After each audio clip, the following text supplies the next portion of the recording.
आस्था ज्योति। नए videos update के लिए बेल आइकन जरूर प्रेस करें। आस्था ज्योति।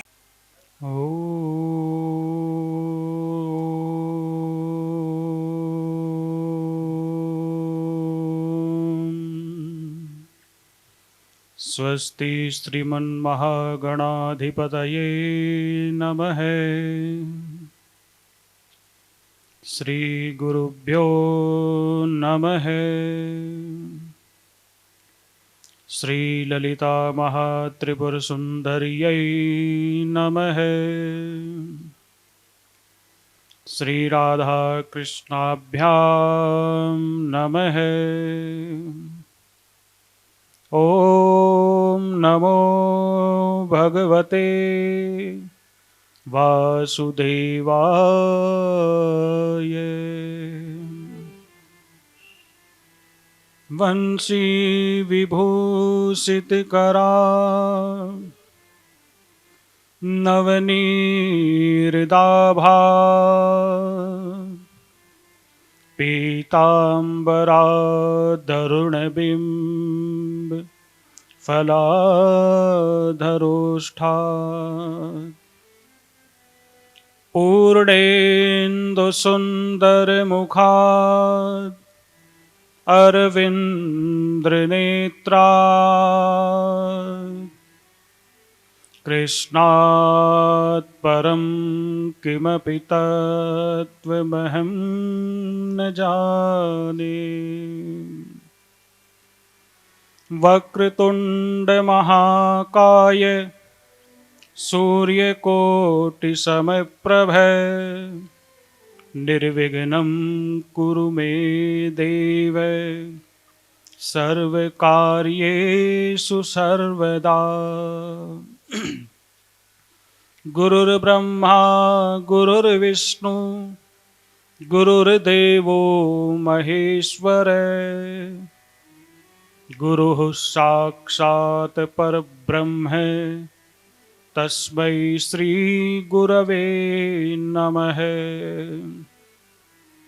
नारायणः समारम्भाम् शंकराचार्य मध्यमाम् अस्मदाचार्य पर्यन्तां वन्दे गुरु परम्पराम्। जिह्वाग्रमादाय करेण देवी वामेन शत्रुन् परिपीडयन्ति। गदाभिघातेन च दक्षिणेन पीताम्बराढ्यान् द्विभुजान् नमामि। विघ्नहरण गौरी के नंदन सुमिर सदा सुखदाई रे। तुलसीदास जो गणपति सुमिरे कोटि विघ्न टल जाई रे। वेद पुराण कथा से पहले जो सुमिरे चित लाई रे। अष्ट सिद्धि नवनिधि लक्ष्मी मन इच्छा फल पाई रे। भक्त भक्ति भगवंत गुरु चतुर नाम वपु एक। इनके पद वंदन किए नासत विघ्न अनेक। श्री राधा के पद कमल वंदौ बारंबार। जिनकी कृपा कटाक्ष ते रीझत नंद कुमार। सब द्वारन को छोड़ के आ गयो तिहारो द्वार। अहो भानु की लाडली मेरी ओर निहार। तेरे हाथों सौंप दी जिसने जीवन डोर। कभी बिगड़ती ना सुनी, उसकी नंद किशोर। बोलिए श्री गणेश जी महाराज की जय, श्री उमापति महादेव की जय, श्री वृंदावन बिहारी लाल की जय, श्री सच्चिदानंद भगवान की, श्री सद्गुरुदेव भगवान की जय, श्री बगला मुखी माता की, सब संतन की जय, सब भगतन की। नमः पार्वती पतये, हर हर महादेव।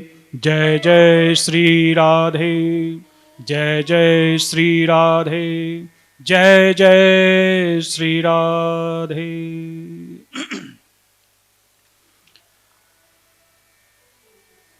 मंगलम भगवान विष्णु, मंगलम गरुड़ध्वज, मंगलम पुंडरीकाक्ष, मंगलायतनम हरि।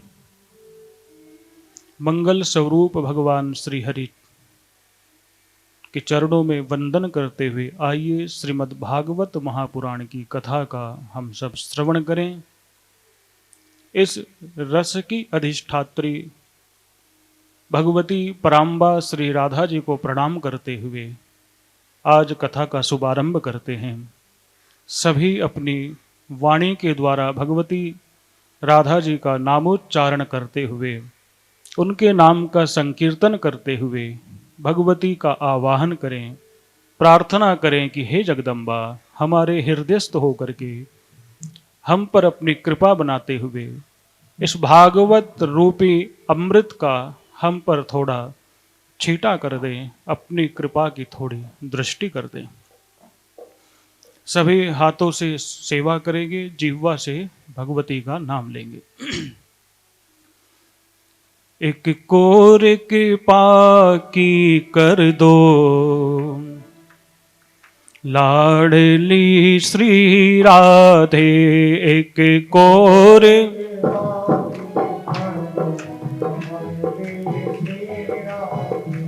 एक कोर कृपा की कर दो, लाडली श्री राधे। एक कोर कृपा की कर दो, लाडली श्री राधे। दासी की झोली भर दो, लाडली श्री राधे। दासी की झोली भर दो, लाडली श्री राधे। लाडली श्री राधे, लाडली श्री राधे। स्वामिनी श्री राधे, स्वामिनी श्री राधे। दासी की झोली भर दो, स्वामिनी श्री राधे। दासी की झोली भर दो, स्वामिनी श्री राधे। श्री राधे।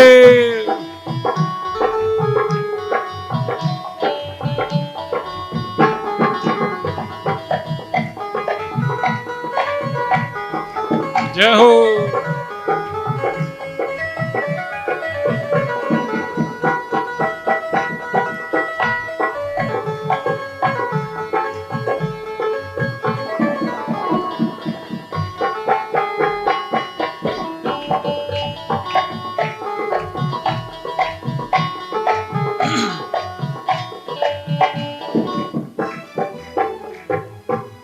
मैं तो राधे राधे सदा ही रटूं, मैं तो राधे राधे सदा ही रटो। मैं तो राधे राधे सदा ही रटूं, मैं तो राधे राधे सदा ही रटो। कभी द्वारे से लाडली के ना हटूं, कभी द्वारे से लाडली के ना हटो।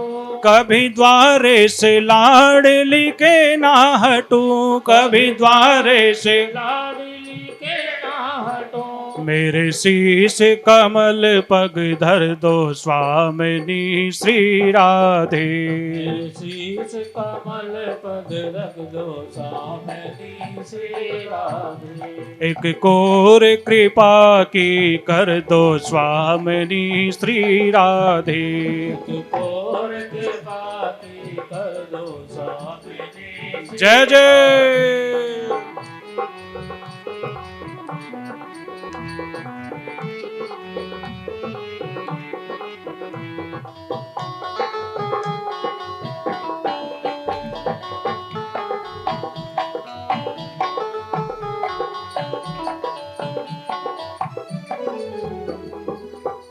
मेरी आस न टूटने पाए कभी, मेरी आस न टूटने पाए कभी। मेरी आस न टूटने पाए कभी, मेरी आस न टूटने पाए कभी। इस तन से प्राण जाए तभी, इस तन से प्राण जाए तभी। इस तन से प्राण जाए तभी, इस तन से प्राण जाए तभी। मुझे निज दर्शन का वर दो स्वामिनी श्री राधे। मुझे निज दर्शन दर्शन का वर दो स्वामिनी श्री राधे। एक कोर कृपा की कर दो स्वामिनी श्री राधे। एक और कृपा की कर दो स्वामिनी श्री राधे। श्री राधे।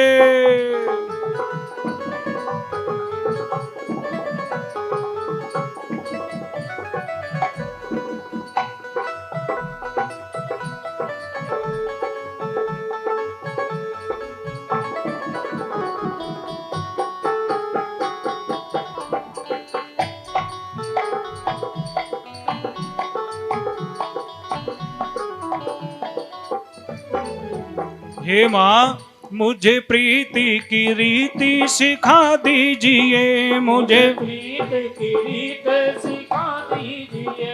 मुझे प्रीति की रीति सिखा दीजिए। मुझे प्रीति की रीति सिखा दीजिए। निज जाप का मंत्र बता दीजिए। निज जाप का मंत्र बता दीजिए। निज नाम का मंत्र बता दीजिए। निज नाम का मंत्र बता दीजिए। मेरे मन की व्यथा सब हर लो स्वामिनी श्री राधे। मेरे मन की व्यथा सब हर लो स्वामिनी श्री राधे। एक कोर कृपा की कर दो स्वामिनी श्री राधे। एक और कृपा की कर दो स्वामिनी श्री राधे। स्वामिनी श्री राधे। स्वामिनी श्री राधे। लाडली श्री राधे। लाडली श्री राधे। दासी की झोली भर दो स्वामिनी श्री राधे। दासी की झोली भर दो स्वामिनी श्री राधे। दासी की झोली भर दो स्वामिनी श्री राधे। दासी की झोली भर दो स्वामिनी श्री राधे। राधे राधे गोविंद गोविंद राधे। राधे राधे गोविंद गोविंद राधे। राधे राधे गोविंद गोविंद राधे। राधे राधे गोविंद गोविंद राधे। गोविंद राधे गोविंद राधे। गोपाल राधे। गोविंद गोविंद राधे। राधे गोविंद राधे। गोपाल राधे। गोविंद राधे। गोपाल गोविंद राधे। राधे। गोपाल राधे। गोविंद राधे। गोविंद गोपाल राधे। राधे। एक कोर कृपा की कर दो स्वामिनी श्री राधे। यह जो भक्ति रूपी रस है बिना भगवती के प्राप्त होने वाला नहीं है। जब तक भगवती राधा की कृपा किसी जीव पर नहीं होती, तब तक जीव को भगवान की भक्ति का रस प्राप्त होता ही नहीं है। यह भागवत महापुराण भगवती राधा की कृपा से ही हम सबको प्राप्त हुआ है। कल की कथा में हमने श्रवण किया, भक्ति महारानी के कष्ट को दूर करने के लिए श्री नारद जी बद्रिकाश्रम में जाते हैं, तपस्या का निश्चय करते हैं। तो वहां उन्हें श्री सनत कुमारों के दर्शन होते हैं। श्री सनत कुमार उन्हें भागवत कथा सप्ताह की प्रेरणा देते हैं। कहते हैं, जो आकाशवाणी ने सत्कर्म कहा है, वह सत्कर्म श्रीमद् भागवत महापुराण का श्रवण ही है। नारद जी को कुछ शंका होती है, भगवान श्री सनत कुमार जी उन शंकाओं का निवारण करते हैं। श्री नारद जी सनत कुमारों की प्रेरणा से आनंद नाम के वन में, जो श्री गंगा जी के निकट था, हरिद्वार क्षेत्र में है, उस आनंद वन में श्रीमद् भागवत महापुराण की कथा का आयोजन करते हैं। सुंदर आसन बनाया जाता है। उस आसन के ऊपर चारों कुमारों को विराजमान किया जाता है। वो ब्रह्म ऋषि सनत कुमार आसन पर विराजमान होते हैं और श्रीमद् भागवत महापुराण का जैसे ही पारायण आरंभ करते हैं, अकस्मात वहां भक्ति महारानी अपने दोनों पुत्रों के साथ वहां प्रकट हो जाती है। भक्ति सुतौ तौ तरुणीं तरुणौ गृहीत्वा प्रेमेक रूपा सहसा विरासीत् श्री कृष्ण गोविंद हरे मुरारी नाथेति नामानि मुहुर्वदन्ति। बार बार उनकी जिह्वा पर यही पद है, श्री कृष्ण गोविंद हरे मुरारे, हे नाथ नारायण वासुदेव। भगवती महारानी वहां प्रकट होती है। सभी चर्चा करते हैं, यह कहां से आई, यह कहां से आई। भगवती आकर के कहती है कि मैं कहां विराजूं, यहां तो बैठने के लिए कोई स्थान मुझे उपयुक्त दिखाई नहीं दे रहा है। तब नारद जी बड़े आदर पूर्वक भक्ति महारानी से कहते हैं कि हे भक्ति महारानी, भक्तेषु गोविंद स्वरूप कर्त्री प्रेमेक धरती भव रोग हर्त्री सात्वं च तिष्ठस्व सुधैर्य संश्रया निरंतरम वैष्णव मानसानी। कि हे भक्ति महारानी, तुम भक्तों को भगवान का स्वरूप प्रदान करने वाली हो, अनन्य प्रेम का संपादन करने वाली हो और संसार के रोग को निर्मूल करने वाली हो। अतः तुम धैर्य धारण करके निरंतरम वैष्णव मानसानी, निरंतर वैष्णवों के हृदय में वास करो। आप बैठने के लिए स्थान पूछ रही हैं, मैं कहाँ रहूं, मैं कहाँ स्थित रहूं? तो कहा कि आप भक्तों के हृदय में विराजमान रहो। भक्त के हृदय से अच्छा आसन कोई दूसरा आपके लिए है ही नहीं। आप भक्त के हृदय में रहेंगी तो भक्त का भी कल्याण होगा और आपको भी सुख मिलेगा, आनंद मिलेगा। तब भक्ति महारानी बड़ी प्रसन्न हुई और नारद जी की आज्ञा पाते ही भक्ति तुरंत भगवत भक्तों के हृदय में विराजमान हो गई। बोलो भक्ति महारानी की। तो यहां बहुत सुंदर श्लोक कहा गया है, सकल भुवन मध्य निर्धनास्तेऽपि धन्या निवसति हृदयेषां श्रीहरिर्भक्तिरेका हरिरपि निजलोकं सर्वथा तो विहाय प्रविशति हृदि तेषां भक्ति सूत्रोपनद्धः। कि जिनके हृदय में एकमात्र श्रीहरि की भक्ति निवास करती है, वह निर्धन होने पर भी परम धन्य है। सकल भुवन मध्य निर्धनास्ते धन्य। यदि उनके पास कुछ हो न हो, केवल भक्ति भी है, उस भक्ति के कारण निर्धन होने पर भी तीनों लोकों में वह व्यक्ति धन्य है। क्यों धन्य है? क्यों भक्ति की इतनी महिमा है? क्योंकि इस भक्ति की डोरी से बंधकर तो साक्षात भगवान भी अपना परम धाम छोड़कर उनके हृदय में आकर बस जाते हैं। बोलो भक्ति महारानी की।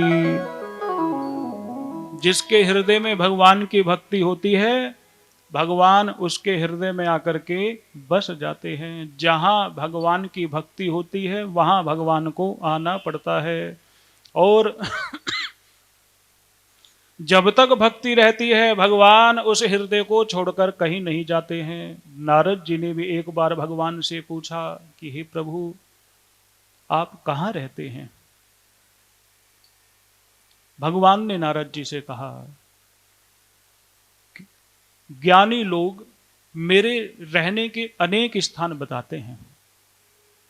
कोई वैकुंठ बताता है, कोई योगियों का हृदय बताता है, कोई कहते हैं कि भगवान कण कण में व्याप्त हैं।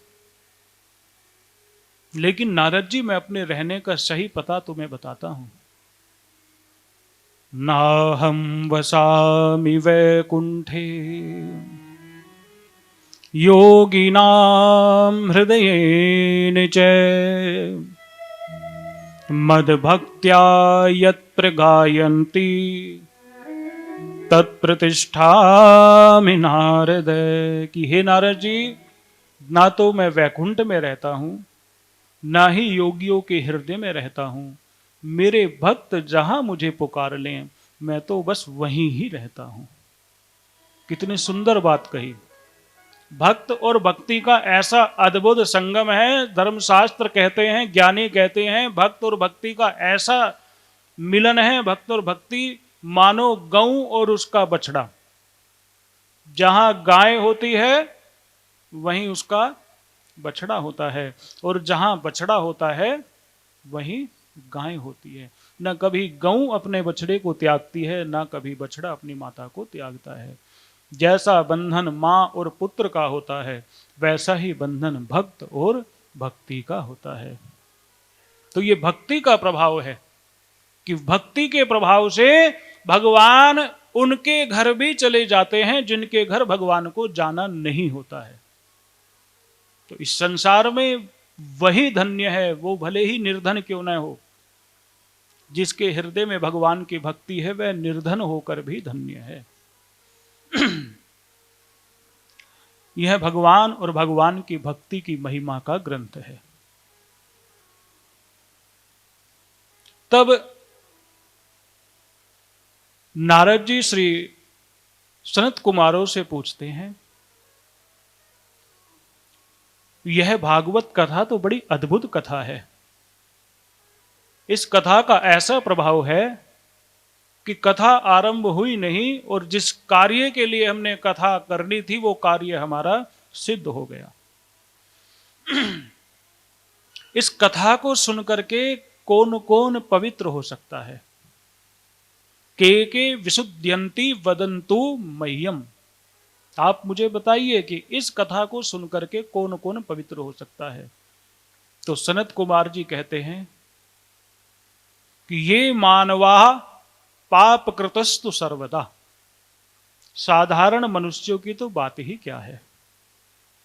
जो व्यक्ति दिन रात 24 घंटे पाप करता हो, पाप के कीचड़ में धसा हुआ आकंठ पापी भी इस कथा को सुने तो इस कथा को सुनने से वो भी पवित्र हो जाए।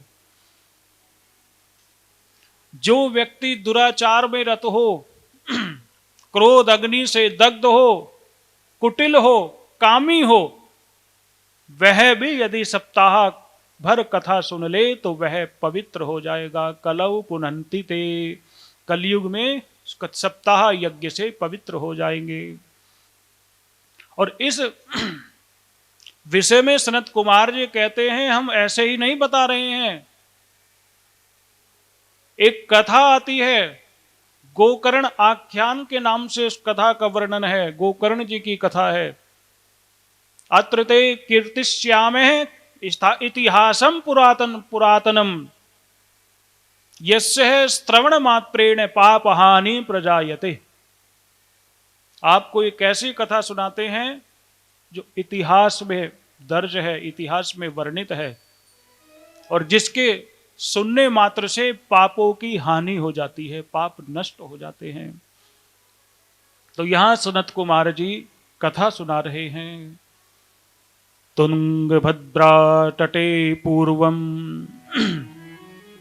अभूतपत्तनम उत्तमम यत्र वर्णाश्वधर्मेण सत्य सत्कर्म तत्परा। एक नदी जिसका नाम तुंगभद्रा था, उस नदी के किनारे पर एक उत्तम नगर था। उस नगर में चारों वर्णों के लोग रहते थे, और वो चारों वर्णों के लोग अपने धर्म में, सत्कर्म में लगे रहने वाले थे। उसी नगर में एक ब्राह्मण रहता था। आत्मदेव है पुरे तस्मिन् सर्ववेद विशारद है। स्रोत स्मार्तेषु निष्णातो द्वितीय इव भास्कर है। उनकी कीर्ति संसार में इस प्रकार थी, धर्म के द्वारा उन्होंने इतनी कीर्ति अर्जित की थी जैसे द्वितीय एव भास्कर है, जैसे दूसरे सूर्य हों। सूर्य के समान उनकी कीर्ति थी। प्रसिद्ध ब्राह्मण थे, वेद पाठी थे, धर्म कर्म करने वाले थे। और उनकी जो पत्नी थी उनका नाम था धुंधली। देखो आत्मदेव के विषय में कितनी सुंदर विशेषता बताई। सर्व वेद विशारद, द्वितीय एव भास्कर, वेदों के ज्ञाता और सूर्य के समान कीर्ति वाले। उनकी पत्नी के विषय में बताया कि वह सुंदरी तो थी, लेकिन लोक वार्ता रतः क्रूरा प्राशयो बहुजल्पिका सूरा च ग्रह कृत्येषु कृपणः कलह प्रिया। उसको बातों में बड़ा सुख मिलता था। ध्यान देना, आत्मदेव को पहचान लो और धुंधली को पहचान लो, हमारे आसपास ही होगी वो, दोनों हमारे आसपास ही मिलेंगे। तो लोक वार्ता रतः, बातें बहुत बनाती थी। स्वभाव उसका क्रूर था, दया उसके अंदर नहीं थी। हर समय कुछ ना कुछ बोलती रहती थी। गृह कार्य में होशियार थी, घर का काम भी करती थी। अब बोलने वाले काम कम करते हैं, काम करने वाले बोलते कम हैं, लेकिन वो बोलती भी बहुत थी और घर का काम भी अच्छे से करती थी। लेकिन कृपणा, कंजूस थी। क्या थी? जो घर में आ जाए मजाल है जो घर से बाहर निकल जाए। और एक दुर्गुण उसका अंदर था, कलह प्रिया, हमेशा झगड़ने का बहाना ढूंढती थी।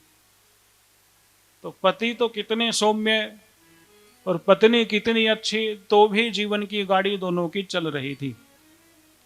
दोनों आनंद से निवास करते थे। प्रेमणः दंपत्यो रममाणयो, प्रेम पूर्वक निवास करते थे अपने घर में। अरे सब कुछ अच्छा हो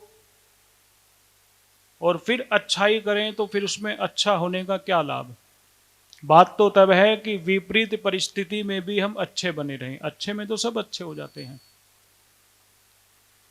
घर में सब कुछ हो बहुत अच्छी बात है, लेकिन हमारा स्वभाव तब भी वैसा होना चाहिए जब घर में किसी वस्तु का अभाव हो। तो आत्मदेव के पास सब कुछ था, किसी वस्तु की कमी नहीं थी। सत्यता यह है कि जहां जहां यह कहा गया है कि एक गरीब ब्राह्मण रहता था, किसी गांव में एक गरीब ब्राह्मण रहता था, वो उस ब्राह्मण के लिए कहा गया है जो ब्राह्मण अपने धर्म को भूल गया है।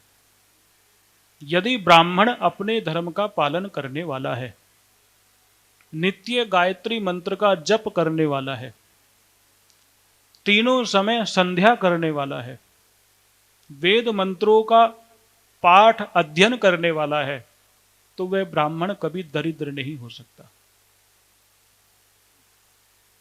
जिस ब्राह्मण के पास वेद रूपी धन होता है, जो ब्राह्मण गायत्री का उपासक होता है, वो कभी दरिद्र नहीं हो सकता, वो सदैव संपन्न ही रहता है। हमारे घर में दरिद्रता तब आती है जब धर्म से हम दूर हो जाते हैं। तो ब्राह्मण का कर्तव्य है गायत्री मंत्र का जप करना। जैसे जैसे ब्राह्मण गायत्री मंत्र का जप करेगा तो वह भी सूर्य के समान चमकने लगेगा। स्वधर्म पालन जो करेगा वह सूर्य के समान चमकेगा, उसकी कीर्ति संसार में फैलेगी।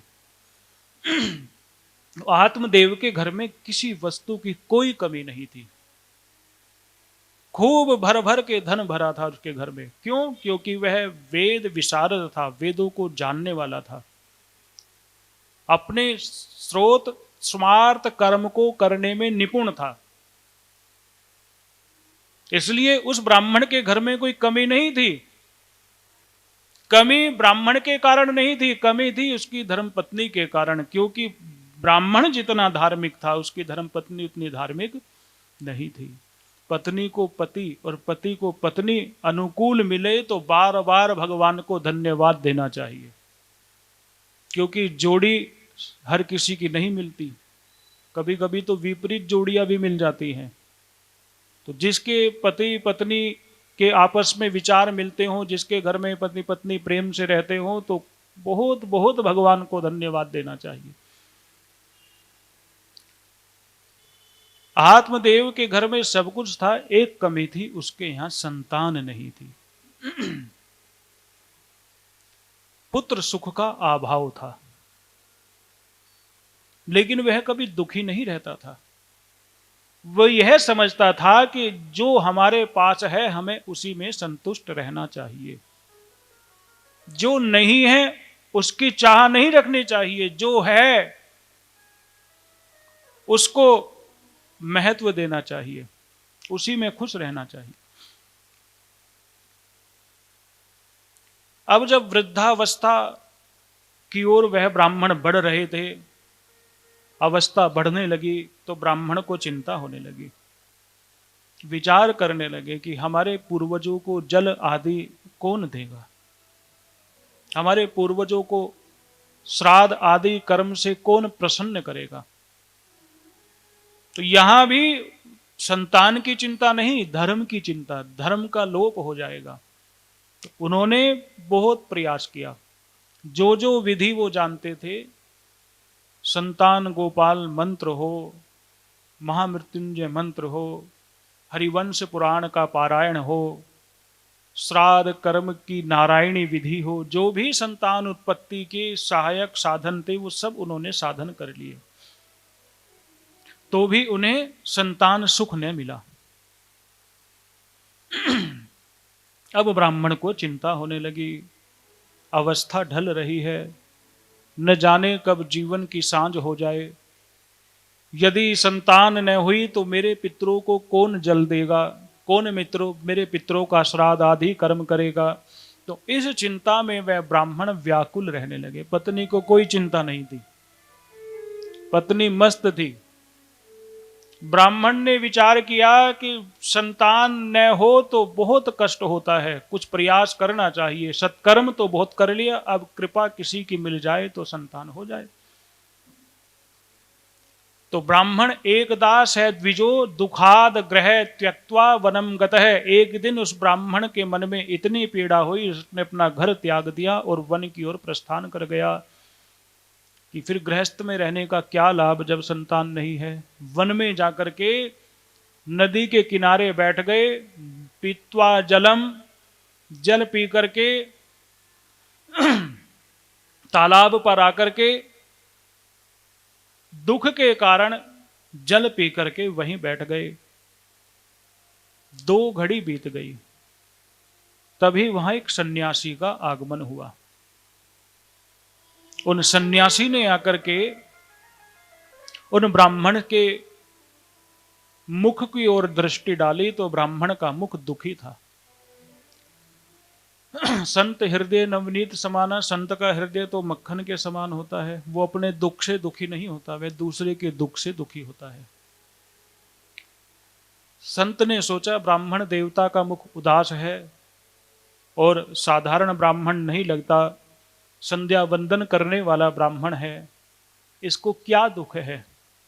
यह जानने के लिए संत उस ब्राह्मण के पास आए और पूछने लगे, कथम रोदसी विप्रत्वम काते चिंता बलीयसी वदत्वम सत्वरम मह्यम स्वस्य दुखस्य कारणम। कि हे ब्राह्मण देवता, तुम क्यों रो रहे हो?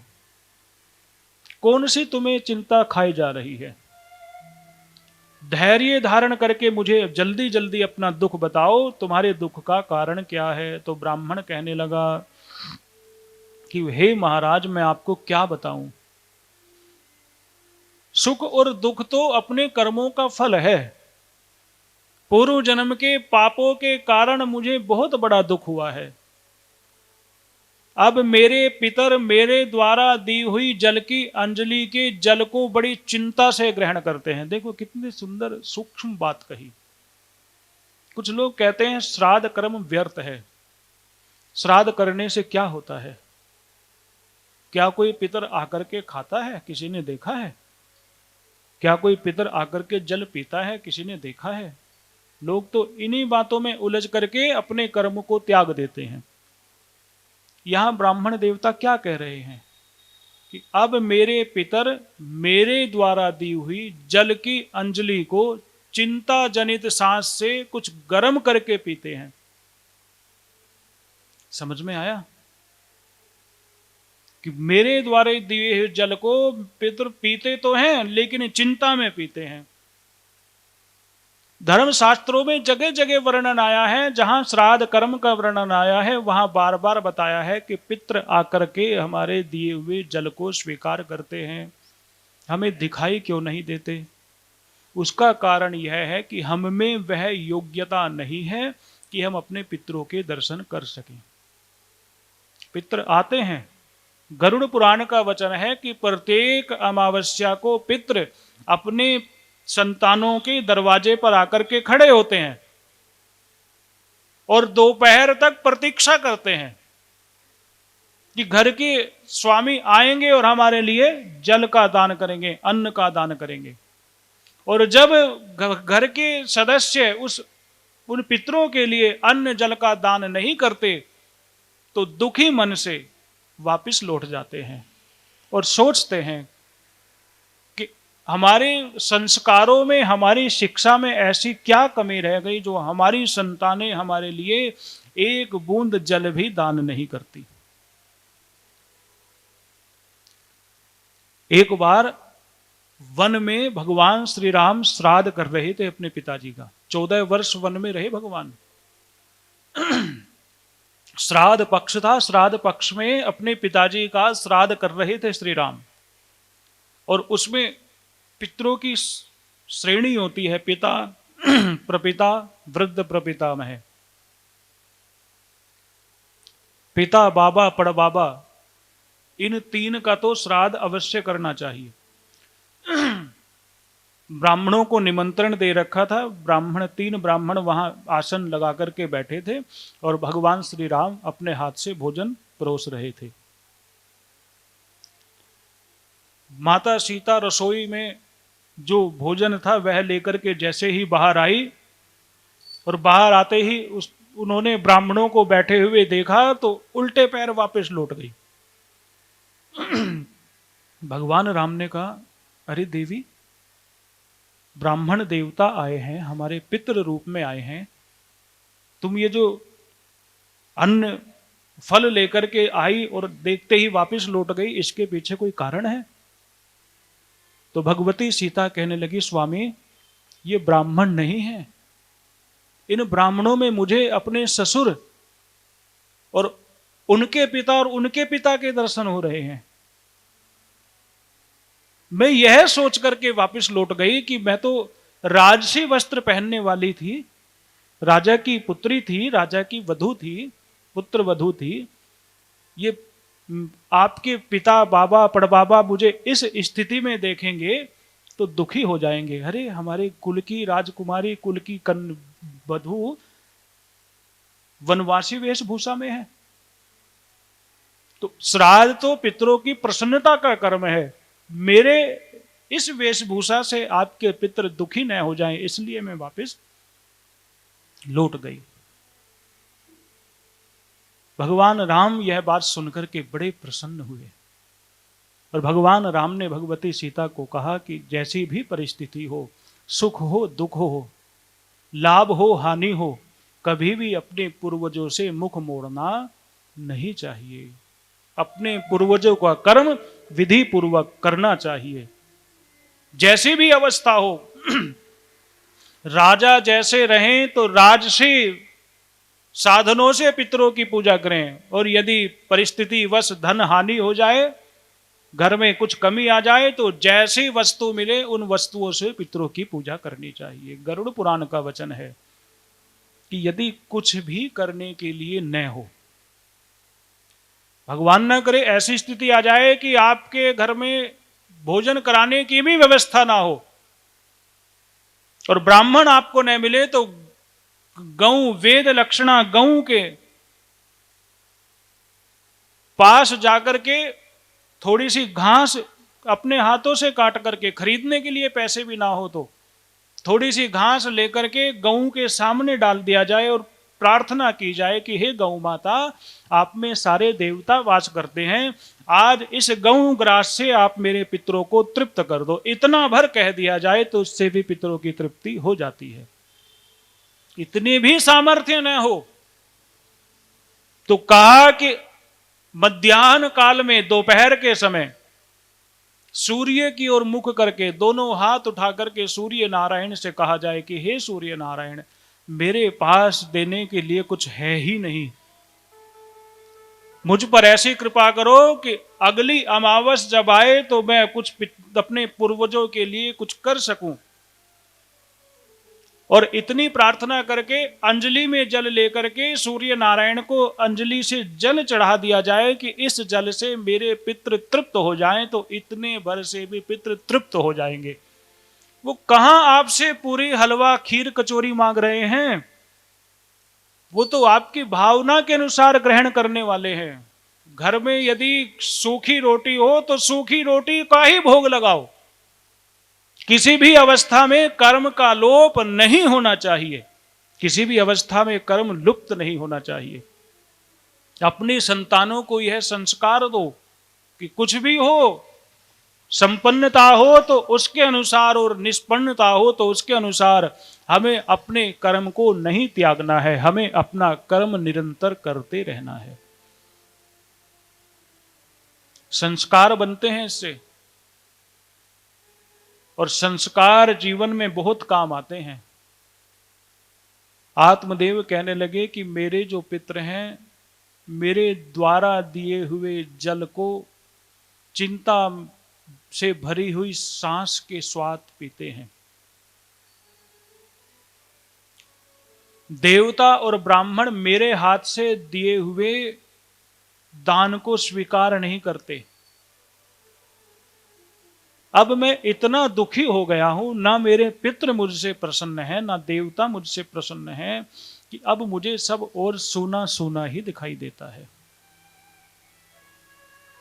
महाराज जी, अब मैं यहां अपने प्राण त्यागने आया हूं।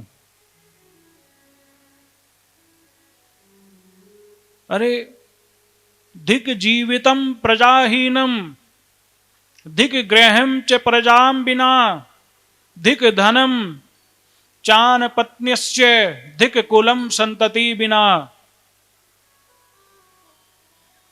कि जिसके घर संतानहीन के जीवन को धिक्कार है, संतानहीन के घर को धिक्कार है, संतानहीन के धन को धिक्कार है, संतानहीन के कुल को धिक्कार है।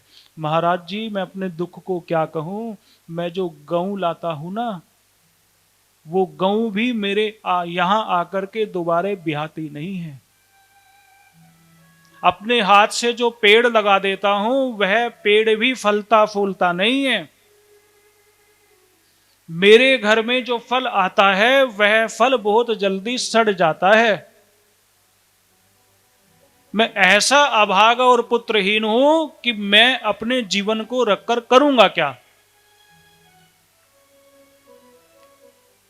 अब ऐसा सुनकर के, ऐसा कह करके वह ब्राह्मण दुख से भरा हुआ, वह ब्राह्मण फूट फूट करके रोने लगा, आंखों में आंसू भर करके। उन यतीश्वर के हृदय में बड़ी करुणा जागी। अरे ब्राह्मण और इतना दुखी। ब्राह्मण के माथे को देखते हुए वह सन्यासी कहने लगे, ब्राह्मण देवता, संतान प्राप्ति का मोह त्याग दो। कर्म की गति बड़ी प्रबल है। विवेक का आश्रय लेकर के संसार की वासना छोड़ दो। सुनो, मैंने तुम्हारा प्रारब्ध देख करके निश्चय कर लिया है, इस जन्म में नहीं, तुम्हें तो 7 जन्म में भी कोई संतान नहीं हो सकती। और एक बात और बताऊं, संतान का सुख से कोई संबंध नहीं है। राजा सगर के 60,000 पुत्र थे, तो भी उन्हें दुख सहना पड़ा। अंग को भी संतानहीन होने पर दुख सहना पड़ा। अरे इस संसार में जिसके एक पुत्र है वो भी दुखी देखा जाता है, जिसके 2 पुत्र हैं वो भी दुखी देखे जाते हैं, और जिसके 4 पुत्र हैं वो भी दुखी देखे जाते हैं। सुख का संतान से कोई संबंध नहीं है। तुम कुटुंब की आशा छोड़ दो और सन्यास में ही सब सुख है, तुम सन्यास धारण कर लो। ऐसा महाराज जी ने कहा। ब्राह्मण ने कहा कि हे महात्मन, मेरा कल्याण विवेक से नहीं होगा, ज्ञान तो मुझ में भी बहुत है, ये सब बातें तो मैं भी समझता हूं, वेद आदि का अध्ययन तो मैंने भी किया है, लेकिन आज मुझे ज्ञान की नहीं कृपा की आवश्यकता है। आप मुझे देना चाहते हैं तो पुत्र होने का वरदान दें, अभी मुझे पुत्र की कामना है। ब्राह्मण ने कहा कि देखो, जो वस्तु भाग्य में नहीं होती उसको बलपूर्वक प्राप्त भी कर लोगे तो भी कुछ लाभ होने वाला नहीं है।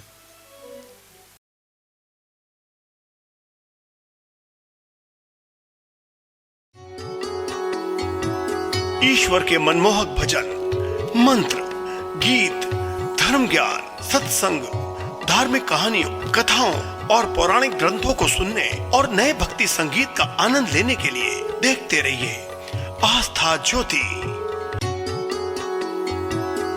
नए वीडियोस अपडेट के लिए बेल आइकन जरूर प्रेस करें। आस्था ज्योति।